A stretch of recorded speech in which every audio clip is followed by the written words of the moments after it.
Em termos de metástase de distância, como eu falei, o pulmão é o sítio mais comum.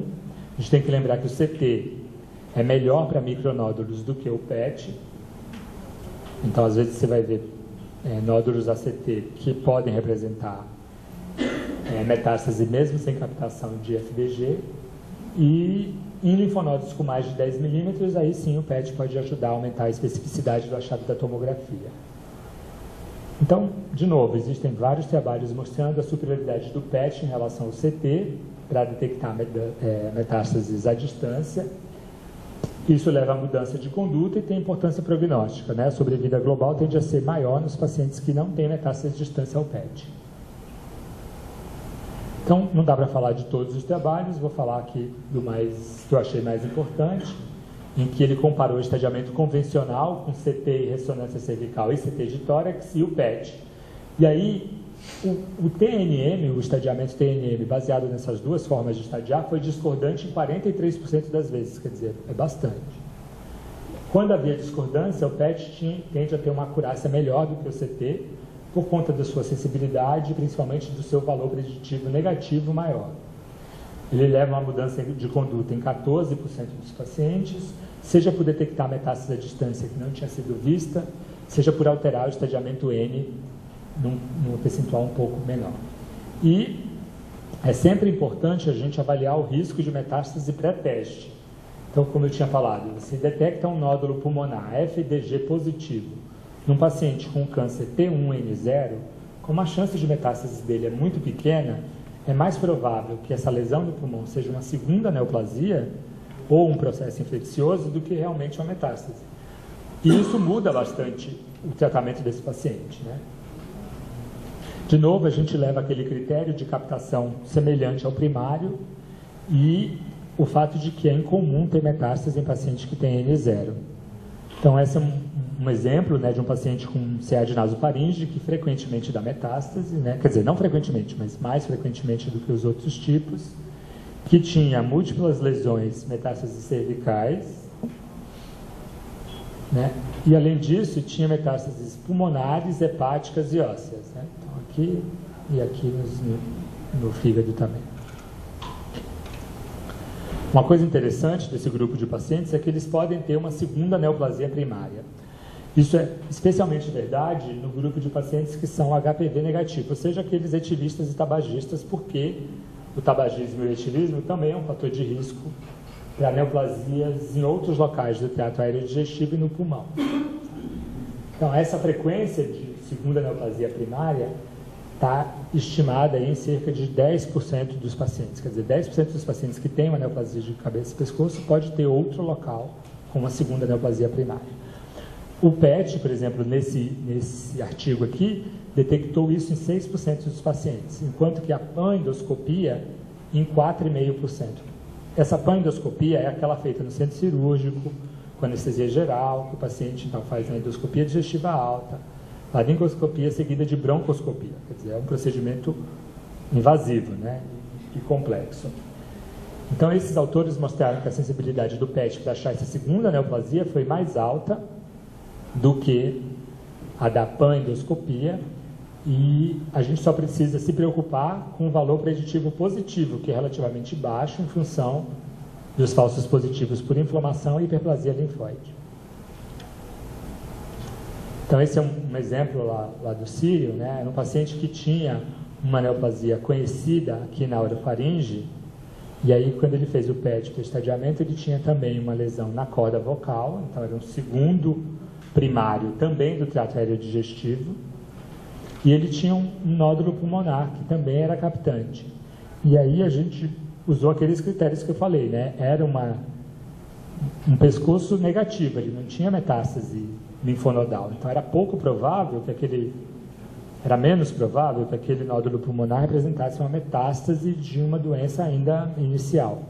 E na verdade esse paciente tinha um terceiro primário, na verdade, né? Ele tinha duas lesões primárias, uma na orofaringe e outra na laringe, e outro no pulmão.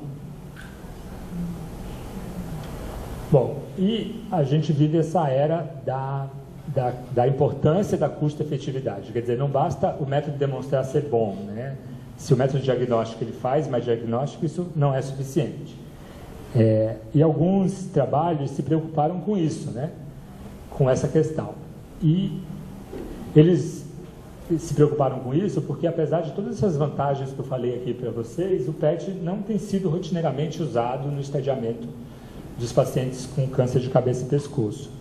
A alegação é que é um procedimento de alto custo, né? Apesar disso, ele tem sido recomendado em alguns guidelines para o estadio clínico 3 e 4, mas é sempre assim, ou pelo menos na maior parte das vezes, considerar o uso de PET, né? Raramente os oncologistas são muito enfáticos na necessidade de usar o PET no estadiamento. Mas, mesmo se a gente for avaliar a questão, for ficar restrito à avaliação de custo-efetividade, a gente vai ver que muitos trabalhos demonstram que o custo com o PET ainda é inferior, um pouco inferior, não é nada muito significativo, mas é inferior ao estadiamento feito sem PET. Isso se você não considerar os benefícios de ganho de sobrevida, porque tem alguns serviços, né, que colocam preço também no ganho de sobrevida.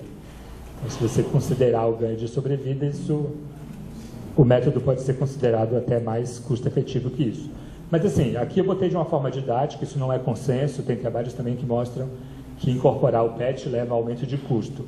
E é por isso que ainda há alguma resistência a essa incorporação. Uma aplicação bem interessante do PET, que eu acho, é na localização do tumor primário oculto.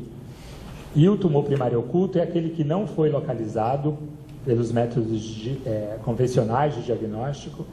E aí isso é um problema também, porque o que é método convencional de diagnóstico muda de autor para autor. Tem autor que considera a pan-endoscopia, essa que você leva para o centro cirúrgico, um método convencional de diagnóstico, com não sei quantas amostras de biópsia. Outros acham que não basta a nasofibroscopia, né?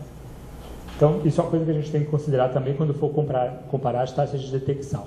Mas, enfim, é o primário que não foi localizado, apesar do paciente ter uma metástase comprovada histologicamente em pelo menos um linfonodo cervical. Cerca de 2 a 10% de todas as neoplasias de cabeça e pescoço são assim, não se o primário. Essa incidência está aumentando por conta da infecção pelo HPV, que, como eu falei, às vezes tem um baixo estadiamento T, mas já tem linfonodo. Então, é difícil achar o primário porque ele é muito pequeno. E, embora seja possível tratar o câncer primário oculto, eles fazem um campo de radioterapia bastante amplo para tratar todo o trato aerodigestivo superior. Isso causa muita morbidade, né? Então, se a gente conseguir achar o primário oculto, eu vou conseguir dar uma terapia mais eficiente, com dose maior onde precisa, e menos tóxica, diminuindo a extensão da cirurgia e da radioterapia. Essas metástases são mais frequentes nos níveis 2 e 3, são unilaterais na maior parte dos casos, e quando estão realmente na cabeça e pescoço, a maior parte das vezes estão nas tonsilas e na base da língua. Então aqui, se a gente somar os dois, dá mais de 80%. Menos frequentemente na nasofaringe, na hipofaringe e na laringe. E quando estão fora da região da cabeça e pescoço, em até 25, 40% dos casos, são abaixo das clavículas, o principal sítio é pulmão. Mas pode ser também apresentações menos típicas de câncer de mama, de cólon, enfim, de linfoma, de tireoide. Bom, e como é que se lidava antes do PET com esse tumor primário oculto? Depois que fazia todos os exames aí, não se achava, se partia para biópsias às cegas, principalmente na base da língua e ao redor das tonsilas, onde a maior parte dos tumores está. Só que esse procedimento tem uma sensibilidade muito baixa, de cerca de 10% apenas. Então, se eu fizer aquela pan-endoscopia, eu consigo detectar cerca de 27% desses tumores primários ocultos, né? E o papel do PET está avaliado por algumas meta-análises, né, que pegaram pacientes que já tinham feito, por exemplo, a pan-endoscopia. Então, vamos supor, é um paciente que já fez a pan-endoscopia, não achou o primário oculto, o PET tem uma taxa de detecção de 25, 30%. E alguns autores, então, passaram a se preocupar com formas de melhorar essa taxa de detecção. E aí eles passaram a propor o uso do PET-CT upfront, quer dizer, antes da pan-endoscopia. Por que isso é melhor? Porque ele já vai fazer a endoscopia direcionada a uma área suspeita.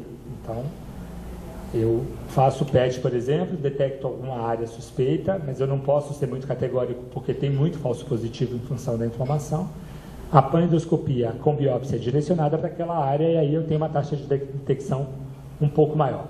Além disso, o PET também pode detectar metástases à distância ou tumores sincrônicos ocultos em até 20% dos pacientes.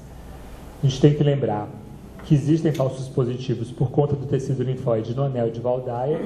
E uma outra problema, e uma outra vantagem de fazer o PET antes, é que os locais que foram biopsiados na panendoscopia passam também a ter um processo inflamatório e serem locais de falso positivo. Uma outra questão, quando a gente olha a taxa de detecção ali em torno de 20%, 25%, 30%, parece baixa, né? Só que cerca de 60% desses tumores nunca são detectados no acompanhamento dos pacientes por nenhum método, né? Acredita-se que esse percentual seja por conta de regressão espontânea da lesão ou então por destruição do tumor por mecanismos imunes. Então, isso não seria, na verdade, um falso negativo do PET, né? Ele não detectou porque o tumor, de alguma forma, deixou de existir. Se a gente excluir esse percentual, aí a gente vai ter uma sensibilidade em torno de 90%. Os falsos negativos, né, que seriam esses 10%, estão relacionados a neoplasias muito bem diferenciadas, muito pequenas ou próximos a locais de intensa captação fisiológica.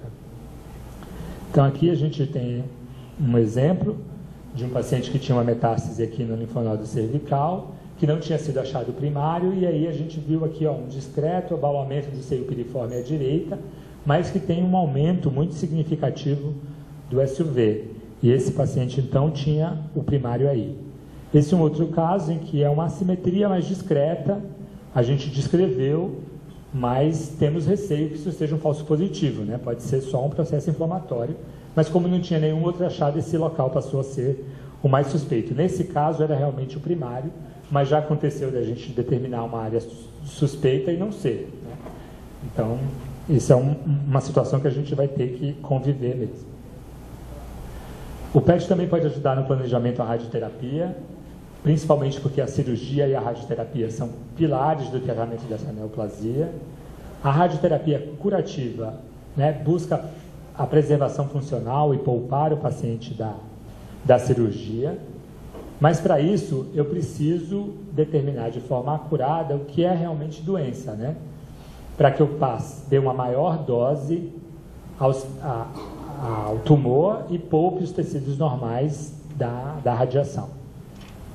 O CT tem aquelas limitações próprias dos métodos anatômicos e tem uma variação grande em intra e interobservador. Para a gente entender um pouquinho isso da radioterapia, precisa revisar alguns conceitos, né? Eles usam esses volumes aqui, o GTV, que é o Gross Tumor Volume, que representa o tumor primário e, no caso de cabeça e pescoço, os linfonodos cervicais acometidos. Esse volume é determinado pelo exame clínico, por biópsia e por métodos de diagnóstico por imagem. Em seguida, a gente tem o CTV, que é o Clinical Target Volume, que acrescenta uma margem ao campo de radioterapia de potencial disseminação microscópica. Então, eles aumentam um pouquinho o campo, sabendo que pode ter invasão microscópica que não foi vista nos métodos convencionais. Aí, para chegar ao PTV, eles dão uma margem de segurança por erro de posicionamento ou motilidade interna dos órgãos. E o PET tem sido usado nessa circunstância por ter uma sensibilidade superior e adicionar informações metabólicas, né? Criando o que alguns autores propõem de BTV, né? Que seria o volume alvo biológico. Para isso, a gente coloca o paciente nessa maca, que é uma maca reta, que é a mesma que é usada na radioterapia, então isso faz com que o posicionamento seja mais reprodutivo, com uma máscara de fixação que é feita sob medida para o paciente, que é a que ele vai usar quando for fazer a radioterapia.